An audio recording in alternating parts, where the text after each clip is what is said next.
Hey guys, Aaron Dorr here with an update for gun owners nationwide, red states and blue states. You have to hear this. U.S. Senator Mark Kelly, Democrat from Arizona, should be more like commie from Arizona, has filed what could be the worst gun control bill in American history just last week. The bill has no bill number yet.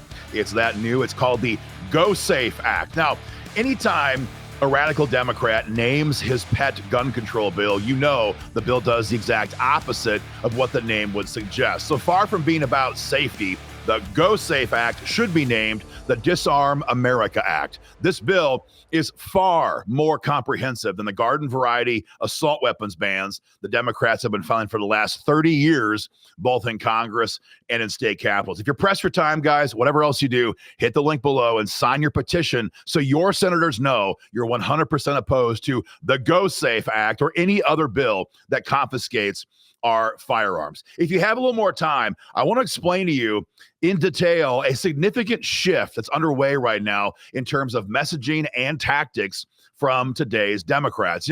30 plus years ago, when Bill Clinton passed the assault weapons ban the first time, the Democrats knew back then they had coined a powerful political phrase. The idea of the assault weapon, it even made some gun owners of that era recoil in horror. There were gun owners who said, well, no one needs a scary black rifle. We had gun owners who said, nobody needs a 30-round magazine.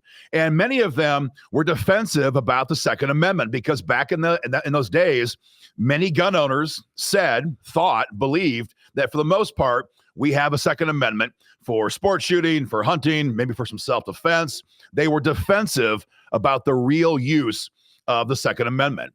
In fact, gun owners were so cowed by this phrase back in the 90s that 8 Republican senators voted for Clinton's assault weapons ban, even from red states today, like Indiana and Kansas and others. And so that was a problem because we as gun owners, our forefathers, our grandparents, whatever you want to call it, bought into that verbiage. But those days are over now. Today, as gun owners, know the real facts. We have the Second Amendment for one reason. It's not about hunting. It's not about target shooting. And it's not even about self-defense. Those are all enjoyable aspects of it. But we have a Second Amendment given to us by our founders and ultimately by God for defense against tyranny. That is why we have the Second Amendment. And that's why we need to have firearms worthy of that task. Now, the tyranny that we all felt, admittedly somewhat low-grade tyranny perhaps, during COVID, during the lockdowns, having businesses forcibly closed,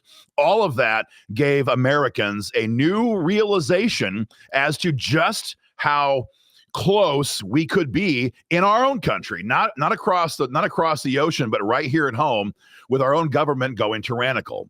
You take that, you add in Biden's open declaration of war against gun rights for 4 years in the White House, and there's a lot of gun owners now who are seeing the Second Amendment in perhaps a different way.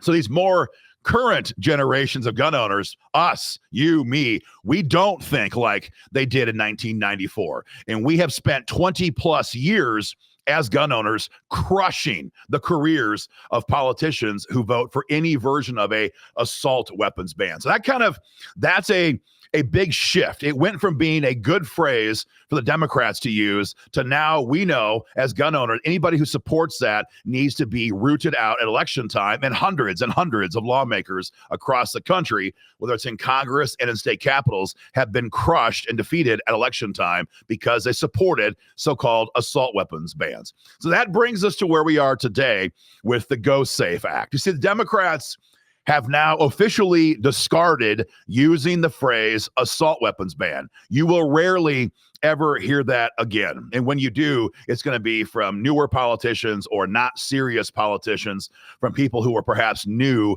to trying to take away our guns. The real players in this game are moving away from that phrase. You're not going to hear it again.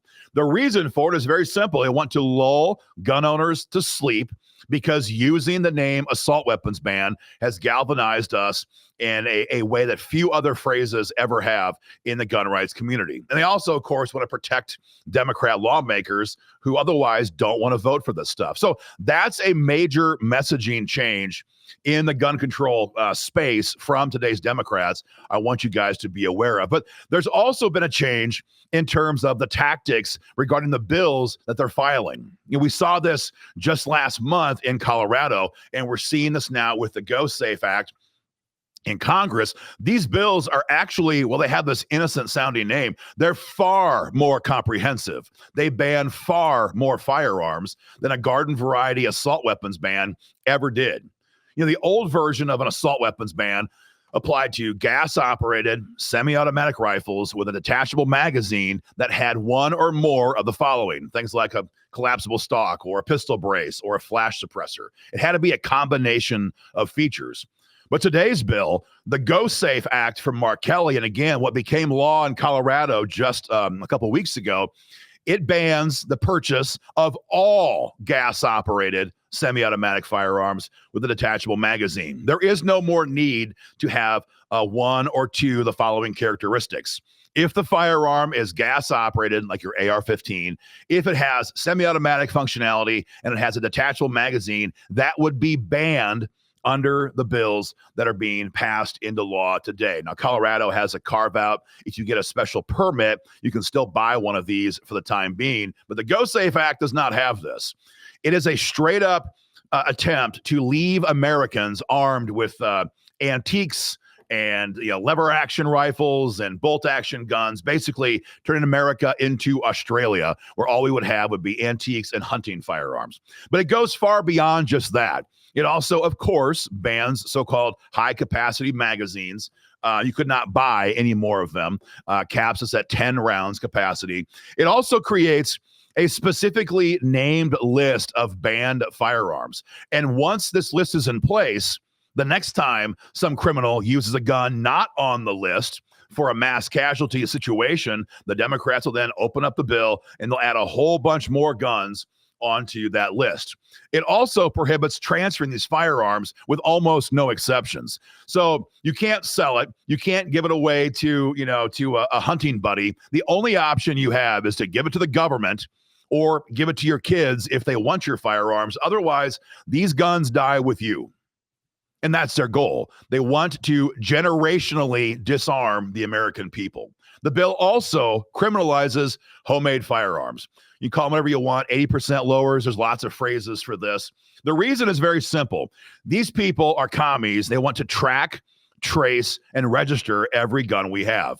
And guns that are made at home that do not have a serial number cannot be tracked by the radical left. That's why they hate homemade firearms. This bill criminalizes all of that. And lastly, the GoSafe Act, falsely named, from Mark Kelly, bans gun manufacturers from introducing new gun designs on the market unless the ATF signs off on the design. And you know why they're doing this, of course. Every time these little commies pass a gun control bill in a state capital, gun manufacturers make a workaround, usually 6 months later, that give gun owners some of the same functionality while being in compliance with the law. This aspect of the GoSafe Act would preclude that altogether. So today's Democrats basically have a very simple tactic. We're going to use more innocent sounding bill names, but hey, if we're going to go for it, we're going to go big. And they're pushing for bills that, again, are far more comprehensive and ban far more of our firearms than the yesteryear's version of the AW ban ever would. So it's critical we can't understand how these Dems are playing. They're not just sitting this 2-year cycle out. The Democrats have no control right now, at least numerically speaking, in the House, in the Senate, or in the White House. But they're not sitting this 2-year cycle out. They're pushing for major gun control bills in Congress and certainly in state capitals across the country. Could the GoSafe Act pass right now in America after a mass shooting? I don't know. But the point is, this is coming in the future. This is the agenda for the Democrats in blue state capitals. It is the agenda in Congress. And when these people ever get control again, this is the kind of fight we'll be fighting in the gun rights community. So it's critical that right now, when they don't have control of the chamber, that we hammer away at this bill. I'm going to be very clear to all the gun owners watching this right now in blue America. You do not have the luxury of just saying, John Ossoff is a commie, or Chuck Schumer is a commie, or Dick Durbin is a commie. We know they're commies. But these commies are concerned, and they know that if there's too much pressure on this issue, they may lose more members in November of 2026. That's why they're using these safer sounding names. They're concerned about the blowback. So hammer them. Make sure they know in these blue states there will be blowback. You will pay a price. We will go after you with everything we've got at election times. If you're in a blue state, do not check out. Hit the link below, sign your petition, make your voice heard so the Democrats can know exactly how they're not fooling us with phrases like the GoSAFE Act. If you're in a red state, you also can't sit this one out assuming that Chuck Grassley or fill a name, your red state senator is going to do the right thing. They probably will. They might. We hope they do. But they didn't a couple years ago when Joe Biden was in the White House. We had Republicans who voted for Biden's red flag gun seizure bill. Republicans voted for the assault weapons ban in the House just 2 or 3 years ago. We can't take anything for granted. There's no margin for error here, especially after a mass shooting, which of course happens the way it seems on a regular basis. We could definitely see Republicans falter again and support the Democrats' attempts to pass gun control. So do your part, guys. Hit that link, sign your petition, get loud, make your voice heard, and make sure your friends, gun owners from your church, from your job, from your hunting club, whatever, see this video, are aware of the times we're living in right now, and get involved in this fight as well. Thanks, guys. More to come. Stay free. Hey guys, GGO is fighting hard to expand Second Amendment freedom to ensure our children's children have a right to keep and bear arms. Get involved in this fight today. Number 1, follow us on Twitter. Number 2, sign up for text alerts from us. And number 3, like and subscribe for more content.